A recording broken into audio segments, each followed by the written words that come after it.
Thank you. Thank you.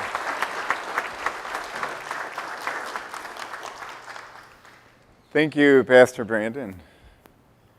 Oh, thank you. Oh, that's beautiful. Thank you. Thank you. Thank you. It's great to be here. Thank you for the opportunity to be with you, and my deep gratitude to Pastor David for his invitation, Pastor Brandon, and to Pastor Kirby also for us for the opportunity to be here and to be in conversation with you. Can you hear me okay? Oh, I got to turn this on. There we go. Whoa. Much better. It is great to be with you here at Central Union as president at Pacific School of Religion. This is one of the great opportunities to be able to come to a congregation like Central Union, to engage in the ministry you do, to get to know a little bit about the work that you are doing. And in preparation for this visit, my conversations with Pastor David have been really enriching and exciting about the type of ministry that you are doing, that you are engaging with, the questions that you are wrestling with. And I thought it was interesting, one of the reasons for the scheduling of my visit is that my wife Carla and I are teaching a class this week here in Honolulu as part of PSR's Doctorate of Ministry program. This is a partnership with the UCC conference that hosts our conversations there, and we are doing a program, a Doctorate of Ministry. So this is for clergy who are already ordained, but who are seeking to do a doctoral program, and is focused specifically on developing the theologies of the Pacific. What is it that the church can learn, understand, and grow from that is grown out of the reflection specifically within Hawaii and other parts of the Pacific? And so the course that we are teaching, my wife and I, as part of the program this week, is called Wrestling with the Questions. And we're looking at Midrash and the Bible and how questions open up our preaching. So if you're familiar with the concept in education that we have, that is not all about transferring knowledge, kind of like the banking system, right, where you make deposits of knowledge, but rather a move in education towards inquiry-based education, where questions are the ones that guide our learning. So we're exploring that idea around preaching. How do we do inquiry-based preaching? So that's the reason, in part, for the timing of my visit. So we'll be spending the week here. Pastor Brandon had asked if we'll have a chance to do a little vacation, and I said, well, we'll squeeze in some time on the beach. Definitely, it's a beautiful place, and we are delighted to be here. The connections between PSR and Central Union and the congregations here in Hawaii go back a long way. PSR was the first seminary that was established west of the Mississippi out of any denomination. So this was 153 years ago.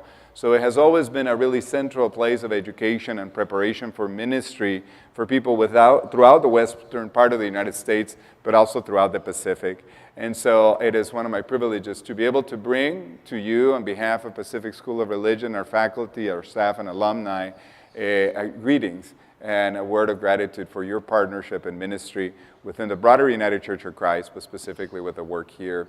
In our conversations with Pastor Rivers, we have been exploring ways in which we might be able to partner with the congregation as you engage in some exciting new ministries. As you take on the expanding of the ministry into a new campus and think about in what way the future of the church can be explored and redefined, whether it is by being a congregation that focuses on a blue zone, whether it is by thinking about how that campus and the new space can be used for the transformation of the society. So theological reflection will be an important part of that, and we're grateful for the opportunity to be in conversation as a school with the community here at Central Union, and hopefully look forward to a number of visits and conversations over the next couple of years as you engage in this ministry. I want to go back to reflect a little bit on the text we heard this morning from the Gospel of Luke. But before I do that, please join me in a word of prayer. May the words of my mouth and the meditations in our hearts be acceptable to you, O Lord, our God and our Redeemer. In the fall, about 2 years ago, my daughter, I also have younger children, my daughter is 12. A couple of years ago, I was dropping her off at school, And as I dropped her off, from clear across the playground of the school, one of her friends saw her and yelled at the top of her lungs, "Meheret!" That's my daughter's name. And they ran to each other and gave each other a big hug. Now, they had just seen each other the night before, and they probably had been texting since 6 in the morning. But you would think that they hadn't seen each other in years, right? But what an incredible way to be welcomed to begin your day at school. I wonder, Brandon, if we could suggest that when the aloha is done, you introduce a new practice, right? And you just from across the church can you're like, "Brandon!" And we'll just run and give each other a great hug, right? So it would be a way to ensure that you are feeling welcome, that you are answering that question that the young child asked, "Is there room here for me?" That would be very clearly answered. It is important because homecomings can be great. To be able to know that you belong, that you have a place where you are welcome for who you are.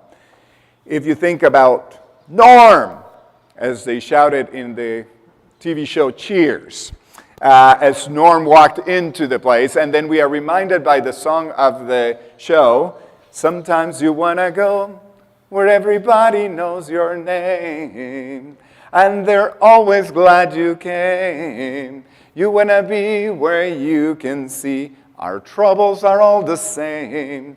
You want to be where everybody knows your name." Cheers knew that was that the creation of a space for community, for belonging, is central to being human. Humans long for homecomings. Joyful as homecomings are, though, they are not without complications. I'm originally from Guatemala in Central America, and I've been living abroad for over 30 years. But still, when I go home back to Guatemala, there are a few things I have to do. One of them is I have to go to Target or Walmart to get a brand new pair of socks, white t-shirts and white socks. Because no matter how many years I've been doing laundry for myself, I can never get white socks and white t-shirts clean enough for my mother's approval. So it's easier to just buy a whole new set, and then there's no discussion about how my laundry's going. But the complications about homecomings can be significantly more difficult than that. Coming home can be difficult, and the challenges cannot always be addressed. The images that have torn our hearts and filled our screens about children and parents being separated at the U.S.-Mexico border raise questions about homecoming. Where is home for those who are displaced? Those are the latest images of a barrage of images of the reality we are living with as a global society of displacements of millions of people. Today we have the largest number of people in the history of the world who are displaced and on the move because of a wide variety of forces, environmental changes, economic changes, conflict, opportunity. All these things are creating an incredible level of mobility for people around the world. And the question of homecoming gets very complicated about how does somebody go home who does not have a home to return to, whose home has been lost. Our own homecomings can be very difficult as well at times. Following the death of a loved one, particularly a spouse, to return home to a place where a sitting place is empty at the table makes that homecoming difficult.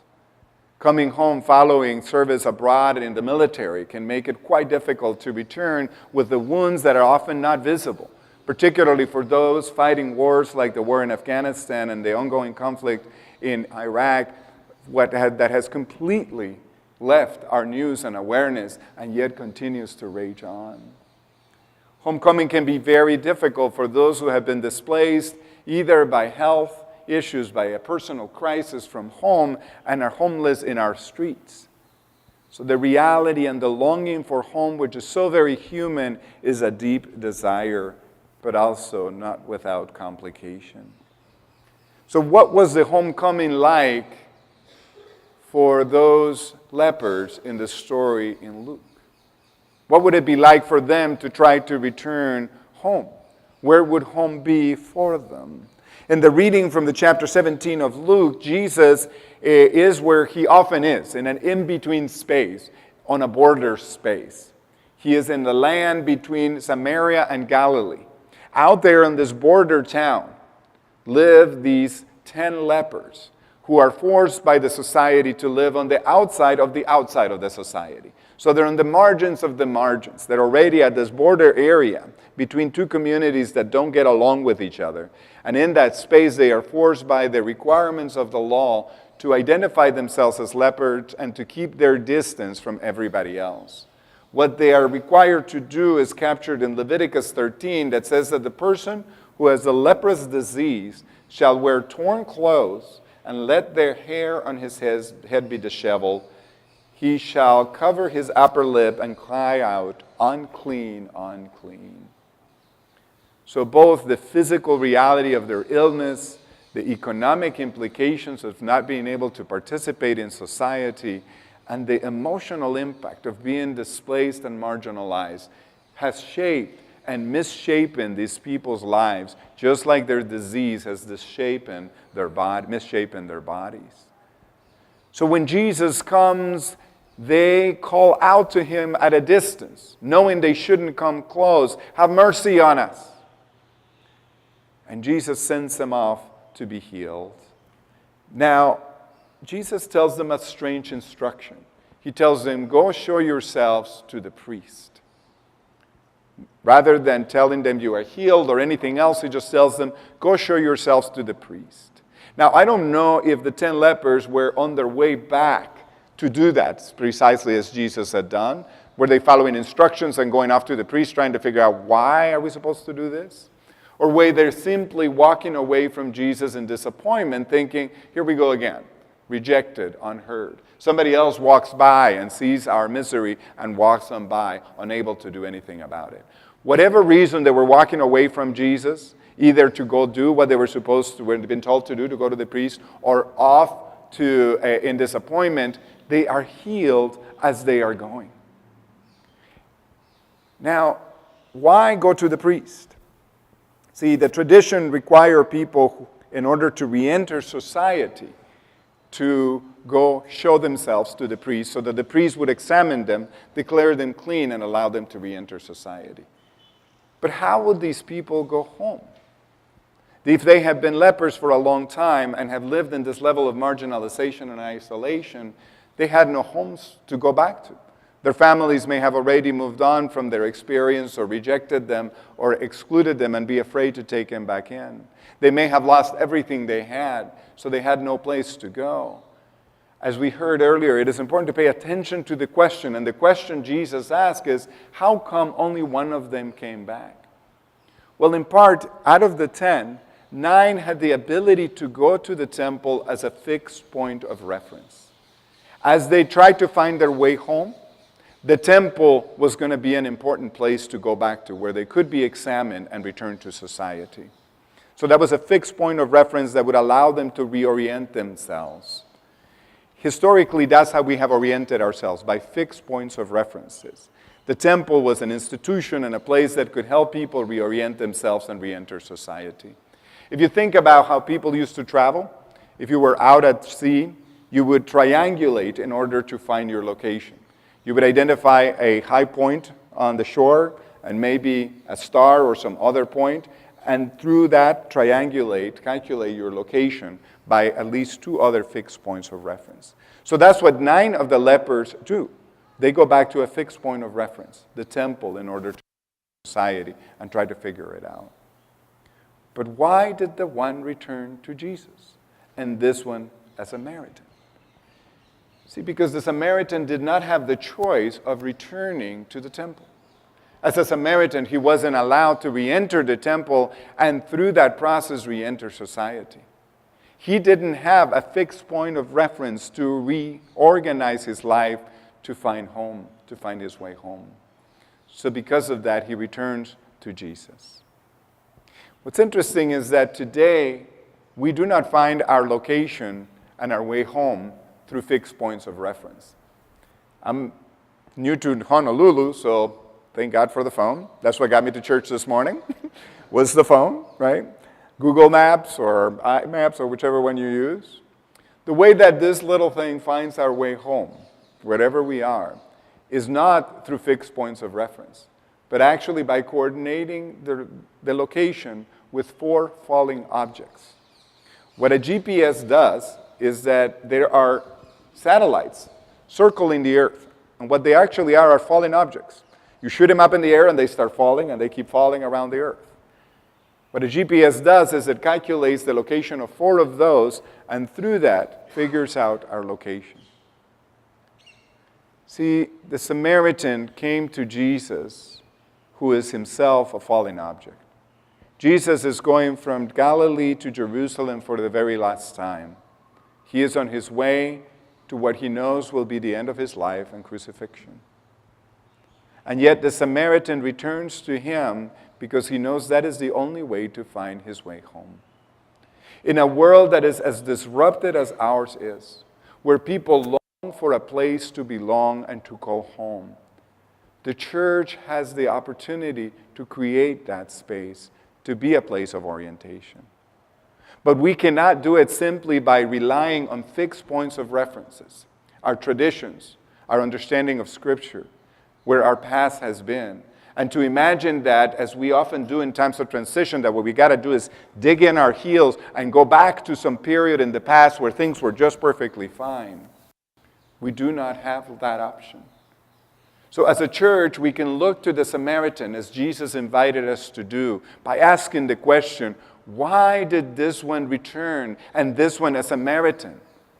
Who are the folks around us who are displaced, on the move, and deeply aware that there are no fixed points of reference left, that they must throw their lot with Jesus, the one who we can believe in and trust? How can the church be the place where those families and people displaced by a variety of reasons as migration around the world find home? The place, as you imagine the new campus you're creating, where ministries of service and ministries of caring can create home and space for people who otherwise feel completely displaced. I am excited for the work you are doing as a congregation, to try to really ask the hard questions about what does the future of the church look like. I think part of that future is embedded in our being attentive to those who, like the Samaritan, know that our choice can only be to throw our lot with this prophet Jesus, who is not necessarily a fixed point of reference, but somebody who is able to move with us. The early Christian movement, do you remember what it was called before it was called Christianity? It was called simply the way. The way. Not a fixed point, not a destination, but the way. We will find our way together, walking alongside one another. And as you do that for each other in this space, there is room here for many others who are seeking home and place, and who will be able to find their orientation together with you, and from whom we might be able to learn, as Jesus invited us to do from the Samaritan.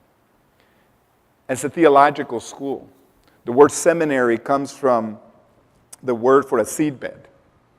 So you take seeds that you put into a seed bed, and that's where the word seminary comes from.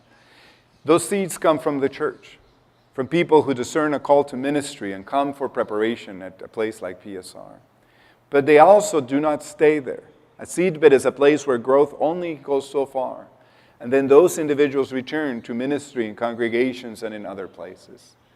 At Pacific School of Religion, we are clearly convinced that the work of reinventing our ministry and the ministry of the church lies in our conversations with those whom, like the Samaritan, who was a leper, who was on the margins, can help us rediscover the meaning of being a part of the way.